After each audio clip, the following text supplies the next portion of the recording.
അയ്യോ, ഇനി ഇതുപോലെ കളിക്കില്ലേ? ഓ,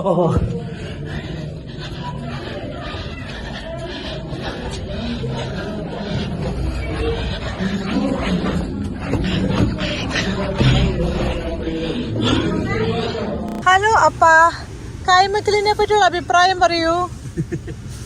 ഈ ഒരു 10 ലക്ഷം രൂപയും തരാം തുർക്കിയില് ഇവിടെ കയറാൻ പറഞ്ഞു. ഞാൻ കേറണം. നല്ല എക്സ്പീരിയൻസ് ആണ്. വൺസ് ഇൻ ലൈഫ് ടൈമിൽ പോവാൻ പറ്റും. പിന്നെ ക്ലസ്റ്റോഫോബിക് ആയിട്ടുള്ള ആൾക്കാർക്ക് പോവണ്ട. എന്നാലും നല്ല രസമുണ്ടായിരുന്നു. നമ്മൾ അങ്ങനെ കായ്മക്കേളിയിലെത്തി. ഇതൊരു അണ്ടർഗ്രൗണ്ട് സിറ്റിയാണ്. ഹിമ, ടൂറിസ്റ്റ് പ്ലേസ് ആയതുകൊണ്ട് തന്നെ ഇവിടെ ഇഷ്ടംപോലെ ഷോപ്പുകളൊക്കെ ഉണ്ട്. നല്ല അന്യായ പൈസയ്ക്ക് സുവനീഴ്സും ഫ്രിഡ്ജ് മാഗ്നറ്റ്സും ഒക്കെ ആയിട്ട് മുമ്പിക്കട്ടെ കയറി നടക്കണ പിള്ളേര്.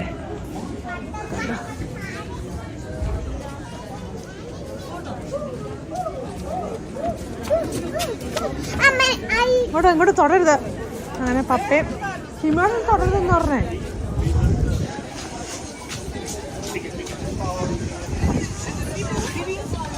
ഇതാണ് അതിൻ്റെ ബ്ലൂ പ്രിന്റ്. ഫ്ലോറ് 1, 2, 3 എത്ര ഫ്ലോർ ഉണ്ടെന്ന് നമ്മൾ മുകളിൽ നിന്ന് ഇറങ്ങുവാണ്. 1, 2, 3, 4, 5, 6 അവിടെ 4, 5, 7, 8, 9, 6 അങ്ങനെ ഓരോന്ന്. ഇതാണ് അതിൻ്റെ ബ്ലൂ പ്രിന്റ്. നമ്മൾ കയറാൻ പോവാം. മ്യൂസിയം പാസ് നമ്മൾ അവിടെ കണ്ട പോലെ തന്നെ $125 ഒരാൾക്ക്, അല്ലെങ്കിൽ ഇവിടുത്തെ ടിക്കറ്റിന് ഒരാൾക്ക് $13. മേ ബി ഇവിടുത്തെ പിള്ളേരുടെ കാര്യം അറിയത്തില്ല. ഐഡൻറ്റിറ്റി കാർഡ് കാണിച്ചു കൊടുക്കണം. ഇവരിവിടെ മൊബൈൽ ഫോണിൽ ഐഡൻറ്റിറ്റി കാർഡ് എടുക്കില്ല എന്നാണ് പറഞ്ഞേക്കണേ. 8 ഇയേഴ്സിന് താഴെയുള്ള പിള്ളേർക്ക് ഫ്രീ ആണ്.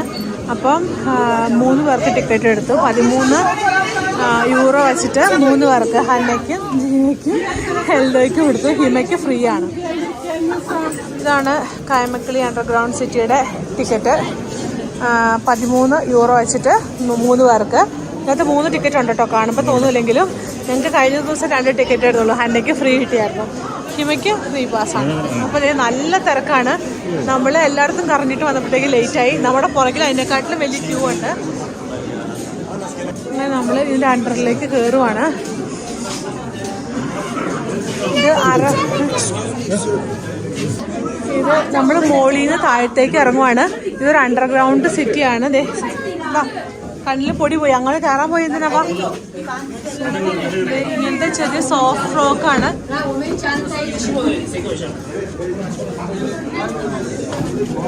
നല്ല തിരക്കുണ്ട്.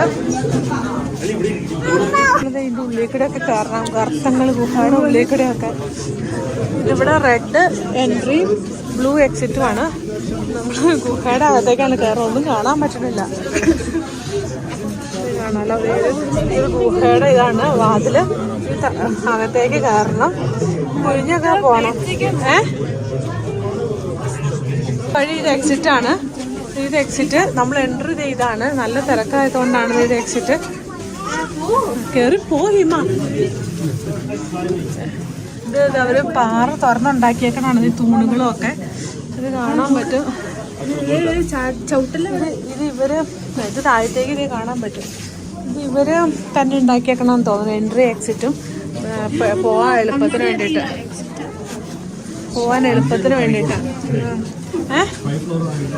ഇത് മൊത്തം 8 നിലയായത് അണ്ടർഗ്രൗണ്ട്.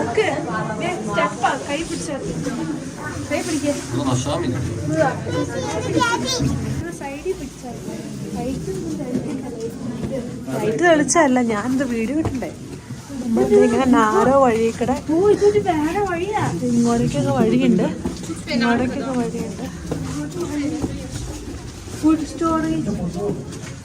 ഇത് ഭയങ്കരമായിട്ട് ഇറങ്ങണം. ബ്രേക്ക് കിട്ടുന്നകത്ത് നല്ല സ്ലോപ്പ്. ബെസോലിയസ് ആശുപത്രിയിലെ മറ്റേ ഇതുപോലെ ഉണ്ട്. നല്ല നാരോ വഴിയാണ് ഇടുങ്ങിയിട്ട്. നമുക്ക് സഫോക്കേഷൻ ഉള്ളവർക്കൊക്കെ ആയിട്ടുണ്ടെങ്കിൽ ചിലപ്പോൾ പേടിയാവും. പിന്നെ ഒത്തിരി വണ്ണമുള്ളവർക്കും ഇച്ചിരി പ്രശ്നമാണ്. ഇതൊക്കെ ഗ്ലാസ് ഇട്ടിട്ടുണ്ട് അവിടേക്കൊക്കെ പോവാനായിട്ട്.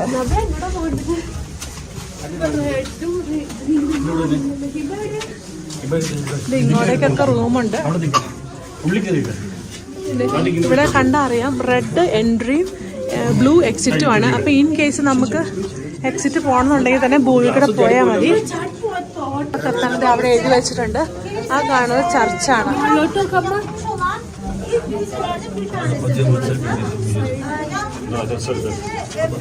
നല്ല തിരക്കാട്ടോ.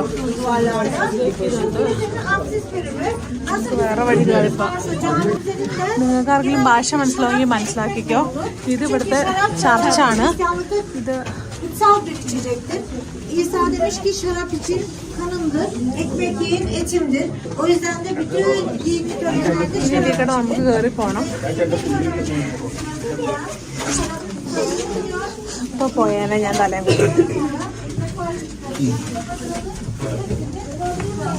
കയറും ഇറങ്ങും ഒക്കെ ചെയ്യാനുണ്ട്. ഇതൊക്കെ റൂം പോലെയാണ്. ഇതാണ് ചർച്ച് അവിടെ നിന്ന് കണ്ടത്. ഇവിടെയൊക്കെ ഗുഹകളുണ്ട്.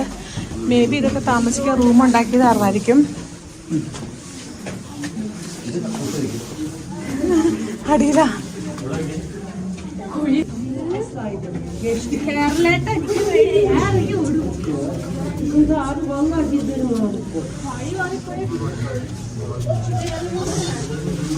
സ്പീഡിൽ ഇവിടെയൊക്കെ കയറി പോണം.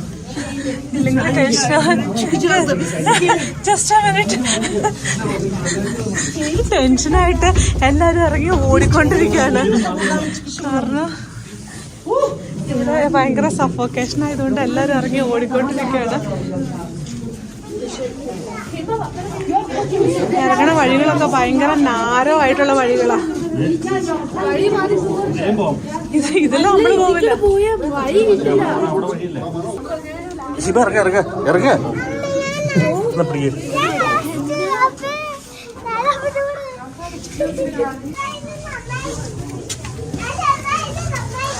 എത്തിയടാ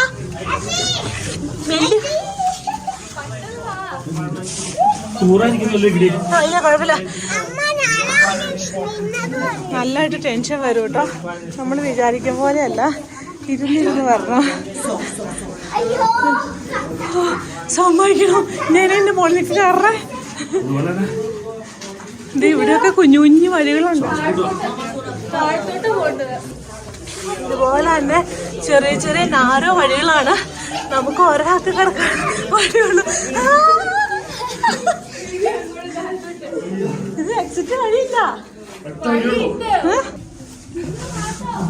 നിനക്ക് നീ പോലെ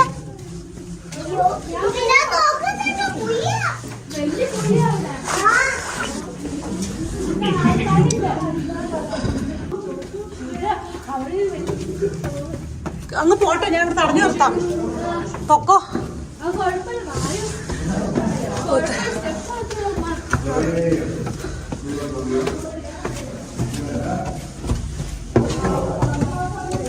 ഇവിടെയൊക്കെ ആൾക്കാർ ഒളിച്ച് താമസിച്ചോണ്ടിരുന്നാണേ.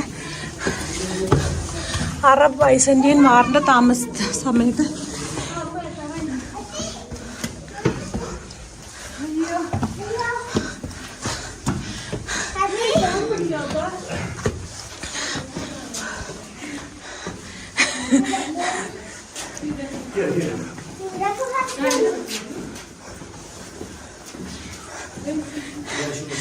എക്സിറ്റാണ് പച്ച കളറ്. പോ അത് കുഴപ്പമില്ലപ്പാ. ആൾക്കാരില്ലാത്തപ്പോ പോണമല്ലേ. ഒത്തിരി ആൾക്കാരുള്ളപ്പോ ആരും വന്ന് കയറരുത്. നമുക്ക് ശ്വാസം വിട്ട് ചത്തു.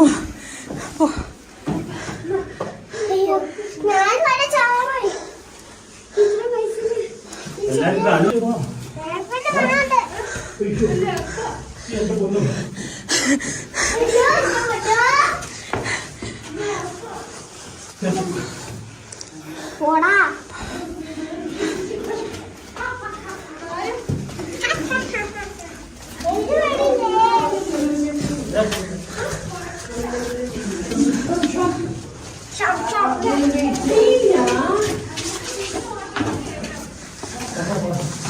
കുഴപ്പമില്ല. പോ. വേറെ പുറകെ ആളില്ല.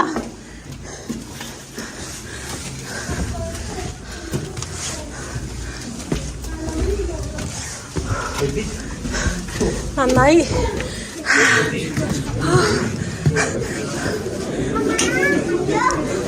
ഒത്തിരി ആൾക്കാരുടെ കൂടെ പോയാൽ സഫോക്കേറ്റ് ചെയ്ത് നമ്മൾ ചത്തുപോകും.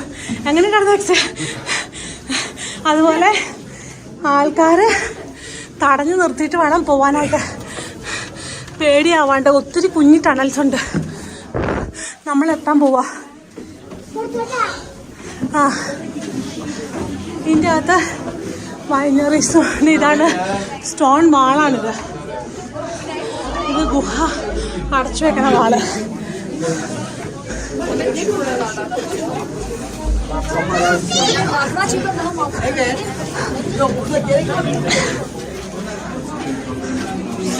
അങ്ങനെ നമ്മളെത്തിപ്പോയി. നല്ല തണുപ്പത്ത് നല്ല തണുപ്പാണ്. ഞങ്ങളൊക്കെ സ്വെറ്ററിട്ട് അതിൻ്റെ ഉള്ളിലത്തെ ഓട്ടയുടെ കൂടുതൽ കണ്ടിട്ട് അപ്പം വേർത്ത് കുളിച്ചു. പക്ഷെ ഒരു പ്രാവശ്യം എക്സ്പീരിയൻസ് ചെയ്യാനുണ്ട്. പക്ഷെ ഭയങ്കര ഇനി കയറാൻ പറഞ്ഞാൽ കയറില്ല. പിന്നെ ഇത്രയും തിരക്കിൽ കയറുന്നത് ബുദ്ധിമോശം. ശ്വാസം വിട്ടു. കാരണം കുഞ്ഞു വഴിയാണ്, തിരിയാനൊന്നും പാടില്ല. ഇവിടെ ഹേർട്ടിന് പ്രശ്നമുള്ളവരൊന്നും കയറരുത്, ടെൻഷനുള്ളവരൊന്നും കയറരുതെന്ന് എഴുതി വെച്ചിട്ടുണ്ട്. ഹിമ എങ്ങനെയുണ്ടായിരുന്നു ഇറങ്ങിപ്പോയത്? സൂപ്പറായിരുന്നു. പേടിയായോ? ഇനി ഇറങ്ങിപ്പോ.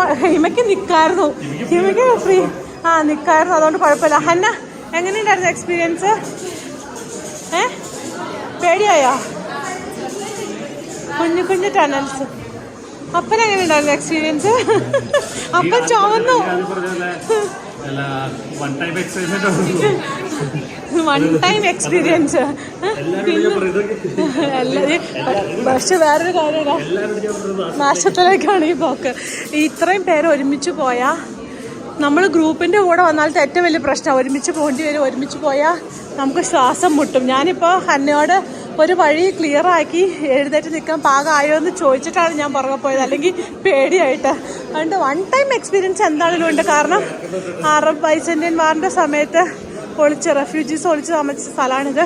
20,000 പേരിലധികം പേര് ഇവിടെ താമസിച്ചിട്ടുണ്ട്. അപ്പം ഒന്ന് ഓർത്ത് വയ്ക്കുക. അപ്പം നമുക്ക് കുറച്ച് പേര് പോയെന്ന് ഓർത്ത് കുഴപ്പമൊന്നുമില്ല. പക്ഷേ ഇച്ചിരയുടെ പേടിയാവും.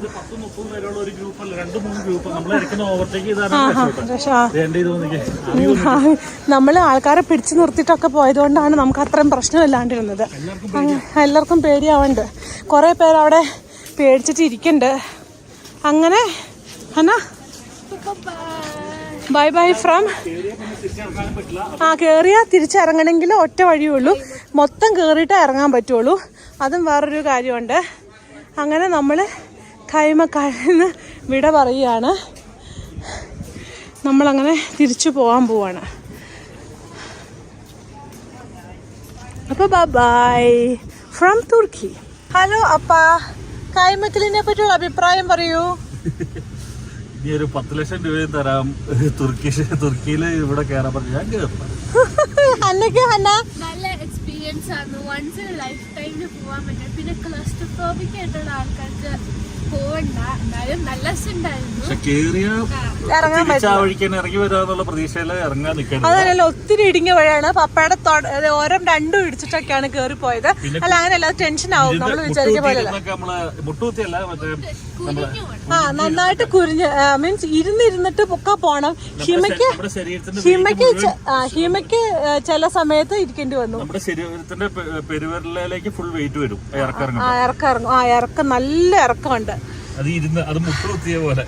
പക്ഷെ എനിവേ ബൈ.